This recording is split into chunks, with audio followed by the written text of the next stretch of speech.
تو یہاں پر جو فیصلے ہو رہے ہیں وہ ایک certain kind of moral order کے کولیپس میں اور ایک سرٹن بدلتا ہوا جو بیلنس آف پاور ہے اس میں ہو رہے ہیں. جو 9 مئی کے بعد جو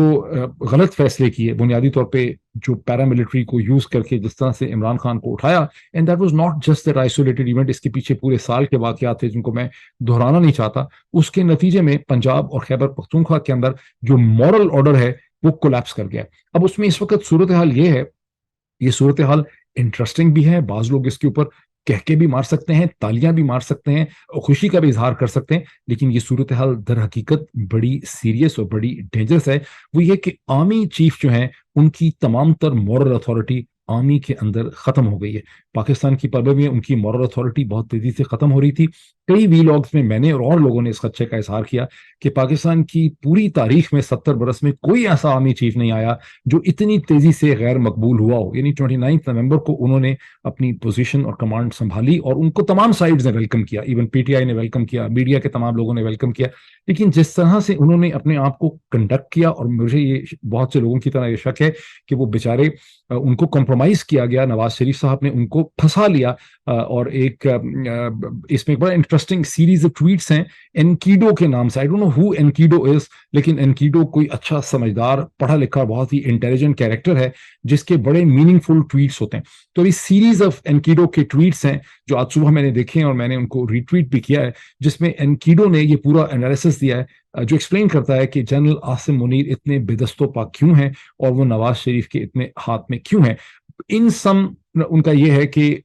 جب نواز شریف نے عاصم منیر جو کہ ریٹائر ہو رہے تھے 3 دن پہلے, ان کو پوسٹ ریٹائرمنٹ ایک گیپ فل کر کے ایک طرح سے غیر قانونی طور پہ ایک بہت بڑی انہوں نے ان کے اوپر سیاسی مہربانی کی اور ان کو پاکستان کا آرمی چیف بنایا, جو کہ ہر جنرل کی, ہر آرمی آفیسر کی دلی خواہش ہوتی ہے. اس کا جو کراؤننگ مومنٹ ہے, جو اس کا پیک مومنٹ ہے, وہ پاکستان آرمی کا چیف بننا ہے. دنیا میں 6-7 ہی فوجیں ہیں جو نیوکلیئر ہیں, اتنی بڑی فوج کا آرمی چیف بننا ایک بہت ہی عزت کا مقام ہے. یہ بڑی پریسٹیجیس چیز ہوتی ہے جو جنریشن تک آنے والے اس کو یاد کر سکتے ہیں. تو جب انہوں نے آرمی چیف بنایا against the basic S O Ps and against the law ان کو بنایا, تو ظاہر انہوں نے ان کے اوپر بہت بڑا فیور کیا. لیکن کیا وہ صرف فیور ایک زبانی فیور ہے؟ انکیڈو یہ ایکسپلین کرتا ہے, اس سے پہلے میری طرح کے بہت سے لوگ یہ اسپیکولیشن کر چکے ہیں, اس خطرے کا اظہار کر چکے ہیں کہ ظاہر ہے کہ نواز شریف صاحب نے جنرل عاصم منیر کے ساتھ کوئی ڈیل کی ہوگی. لیکن کیا وہ ڈیل صرف زبانی ہوگی؟ کیا وہ ڈیل تحریر میں ہوگی؟ کیا وہ ڈیل ویڈیو پہ ریکارڈ کی گئی ہوگی؟ انکیڈو کا کہنا یہ ہے, اب یہ اسپیکولیشن ہے, یہ انفارمیشن ہے, کہ نواز شریف نے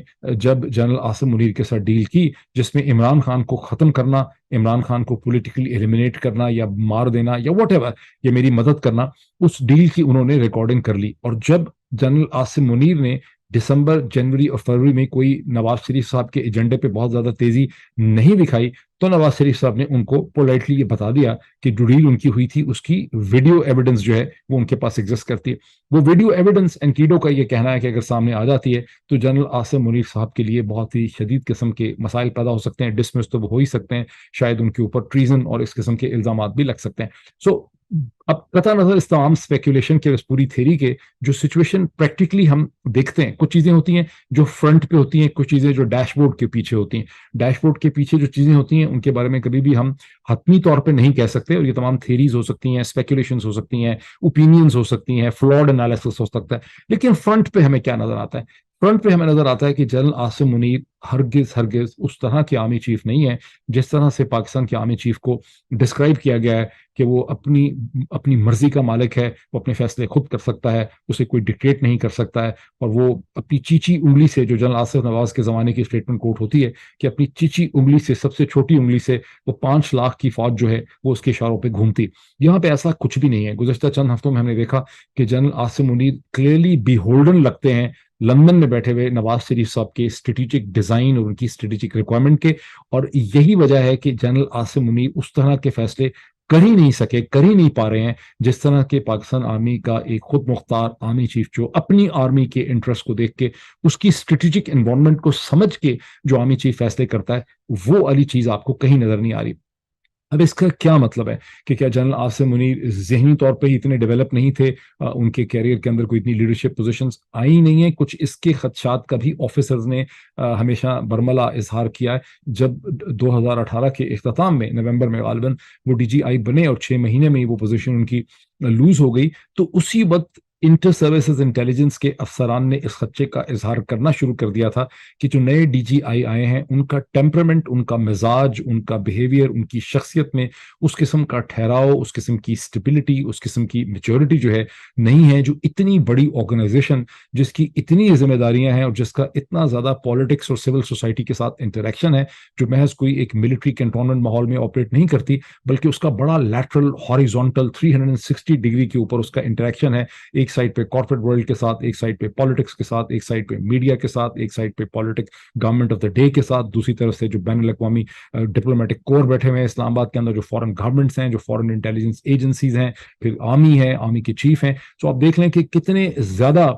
جو ہے اس ایجنسی کا انٹریکشن ہے. اس کے 12 تو صرف میجر جنرل ڈی جیز ہوتے ہیں. اس کا ڈی جی انالیسس ہوتا ہے، ڈی جی کاؤنٹر ٹیررزم ہوتا ہے، ڈی جی سی ٹی ہوتا ہے، ڈی جی میڈیا ہوتا ہے، D G this and that, D G فورن میں. تو اس کے بہت زیادہ اس کی بہت بڑی آرگنائزیشن ہے. تو اس وقت اس خدشے کا اظہار کیا گیا تھا کہ ان کے اندر اتنی زیادہ بردباری، میچورٹی، ٹھہراؤ نہیں ہے کہ وہ ان چیلنجز کو کر سکیں. اور جب 6 مہینے کے بعد ان کو ہٹایا گیا تو اس کا بھی جو ایکچوئل جو بیک گراؤنڈ ہے وہ یہ ہے کہ جب ایران کے دورے کے اوپر گئے تو وہاں جنرل عاصم منیر صاحب نے ایرانین انٹیلیجنس یا ایرانین ملٹری یا گورنمنٹ کے ساتھ کچھ ایسا انہوں نے پھڈا وہاں پہ پیدا کر دیا کہ ایرانین گورنمنٹ نے باقاعدہ طور پر the then prime minister Imran Khan کو، the then army chief general Qamar Javed Bajwa کو ان کی بڑی فارمل قسم کی کمپلین کی. اور جنرل قمر باجوہ نے اسی وجہ سے ان کی کمان چینج کی from D G I to ان کو کور کمانڈر گجرانوالا لگایا. یہ اور بات ہے کہ چونکہ نیریٹو شیپنگ کے اوپر ملٹری اسٹیبلشمنٹ کو پورا کنٹرول ہوتا ہے، نیریٹو یہ بنا دیا گیا کہ ان کو اس لیے ہٹایا گیا ہے کیونکہ وہ عمران خان کے پاس کوئی ڈسکلوجر لے کے گئے تھے ملک ریاض صاحب کی بیٹی اور ملک ریاض کی ایک آڈیو کانورزیشن کی لیک کے حوالے سے، اور عمران خان نے غصے میں آ کے ان کو ہٹا دیا. مقصد وہاں پہ یہ تھا کہ ایک تو عمران خان اور عاصم منیر کے درمیان بدگمانی پیدا کی جائے، دوسرا یہ کہ عمران خان کو ایک بالکل ہی چائلڈش اوور ری ایکٹیو کیریکٹر کے طور پہ پیش کیا جائے. لیکن یہ تو ہو گیا بیک گراؤنڈ. اب گزشتہ چند ہفتے میں جس کا ہم نے جو عاصم منیر صاحب کی پرفارمنس دیکھی کہ عاصم منیر صاحب نے پاکستان کی پالیٹکس کے اندر بڑے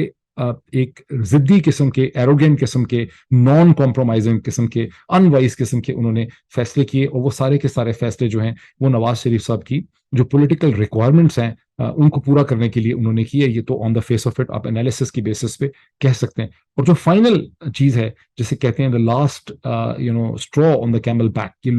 لاسٹ اسٹرا آن دا کیمل بیک کی دیکھیں اس کی سینس کیا ہے. یعنی کیمل بیک کبھی کسی اسٹرا سے تو نہیں کیمل بیٹھ جائے گا، کسی اسٹرا سے تو کیمل نہیں گر جائے گا، لیکن لاسٹ اسٹرا آن دا کیمل بیک کا مطلب یہ ہے کہ وہ ایک تنکا، یعنی وہ تنکا رکھتے ہی کیمل جو ہے وہ نیچے گر جاتا ہے. تو 9 مئی کا جو ڈیسیجن ہے جس میں رینجرز کو، پیراملٹریز کو استعمال کر کے عمران خان کو اغوا کیا اسلام آباد ہائی کورٹ کے پریمیسز سے، ان کو اٹھا کے لے گئے، یہ وہ final last camel on the last straw تھا کیمل بیک میں، جس نے اس پوری ایپل کارٹ کو ڈسٹرب کر دیا. پورا سسٹم جو ہے وہ ڈسٹرب ہو گیا. اب صورتحال کیا ہے؟ اب صورتحال یہ ہے کہ کو کمانڈر لاہور کا جو ریزگنیشن ہے، یعنی ان کی کمانڈ الگ کر دی گئی. ان کے اوپر الزام یہ تھا کہ انہوں نے سٹینڈ نہیں لیا، انہوں نے لاہور کے پورے گیریزن کے ایریا کے اندر انہوں نے جو پروٹیسٹرز تھے ان کے اوپر فائر کرنے کا آرڈر نہیں دیا. یہ چیز اب کنفرم ہو چکی ہے، اس میں کوئی ابہام نہیں ہے کہ جنرل فیاض غنی جو ہیں لیفٹیننٹ جنرل جو کمانڈر 4 تھے کور 4 کے، انہوں نے آرڈرز دے دیے ہوئے تھے. پہلے بھی ایک میٹنگ ہوئی 2 دن پہلے جہاں پہ ہوا کہ اگر پروٹیسٹرز ہوں گے تو کیسے ڈیل کرنا ہے، تو وہاں پر ہی واز ویری کلیئر کہ یہ پولیس کا کام ہے ڈیل کرنا، یہ ہمارا کام نہیں، ہمیں اس سے الگ رکھیں. یہ بات آپ ٹویٹر پہ دیکھ سکتے ہیں، اور یہ بڑی مصدقہ قسم کی بات ہے کہ کو کمانڈر لاہور جو ہے، اور اس وجہ سے ان کو ہمیشہ ریسپیکٹ کیا جائے گا. باقی ان کی زندگی کی آپ سمجھیں جتنی بھی خرابیاں اور کمزوریاں یا فیلیئرز رہے ہوں گے، اس ایک پوائنٹ پہ آ کے آنے والے وقتوں میں مدتوں تک لوگ ان کی ریسپیکٹ کریں گے. آرمی کے اندر بھی کریں گے، آرمی سے باہر بھی کریں گے، بیکاز انہوں نے لاہور کے شہریوں کے اوپر، پنجاب کے لوگوں کے اوپر آرمی کو فائر کرنے کی اجازت نہیں دی. اور یہی وجہ ہے کہ ان کی کمانڈ الگ کی گئی، اور انہوں نے ان ریئیکشن ٹو دیٹ انہوں نے وہاں سے ریزائن کر دیا. لیکن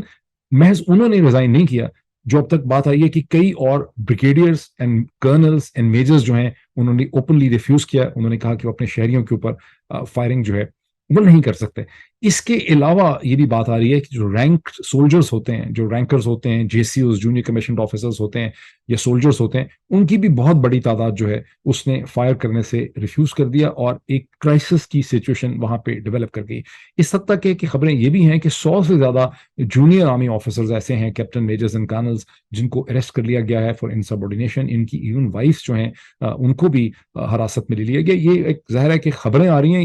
ایسی صورتحال میں جب خبریں آتی ہیں تو آپ 100% ان کو ویریفائی تو نہیں کر سکتے. یہ کوئی آئی ایس پی آر کی پریس ریلیز تو ہے نہیں, نہ ہی ڈان اخبار کی چھپی ہوئی اسٹوری, لیکن یہ خبریں آرمی کے سرکلز میں سے مسلسل گردش کر رہی ہیں, واٹس ایپ کے اوپر چل رہی ہیں. تو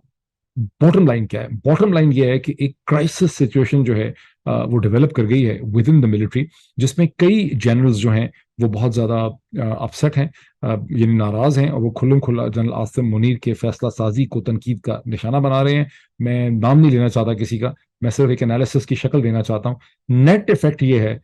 کہ ایک فیلنگ پیدا ہو گئی ہے کہ جنرل عاصم منیر کو بہت دیر تک آرمی چیف نہیں رہ سکیں گے. یہ فیلنگ اس وقت پی ایم ایل این کے اندر بھی ہے, یہ فیلنگ پی پی پی کے اندر بھی ہے, یہ فیلنگ آرمی کے اندر بھی ہے, اور یہ فیلنگ جو انالیٹیکل کمیونٹی آپ کی ہے, تجزیہ کرنے والی, ان سب کو بھی چیز نظر آ رہی ہے کہ عاصم منیر کی صورتحال اب صرف آئی ایس پی آر کی پریس ریلیزز میں وہ اسٹرانگ لگ رہے ہیں, لیکن اندر ان کی تمام تر صورتحال, ان کے قدم جو ہیں وہ اکھڑ چکے ہیں. اور جب کسی کے قدم اس طرح سے اکھڑ جائیں, اور پہلے ہی ان کی کوئی بہت زیادہ پاپولیرٹی یا قبولیت نہیں تھی, تو اس کو پھر ریسٹور کرنا بڑا مشکل ہو جاتا ہے. پھر کوشچن پیدا, تو یہ وہ پاور ڈیفیسٹ ہے جو اس وقت آرمی کے اندر پیدا ہو گیا ہے, جس کے نتیجے میں اسٹیبلشمنٹ کے کسی دھڑے نے گرین سگنل دیا ہے سپریم کورٹ آف پاکستان کو. سپریم کورٹ آف پاکستان نے وہاں پر اپنی اتھارٹی ایکسرسائز کی ہے, بیکاز اب سپریم کورٹ کو روکنا, ڈرانا, دھمکانا جو ہے وہ اسٹیبلشمنٹ کے لیے اس طرح سے ممکن رہا ہی نہیں.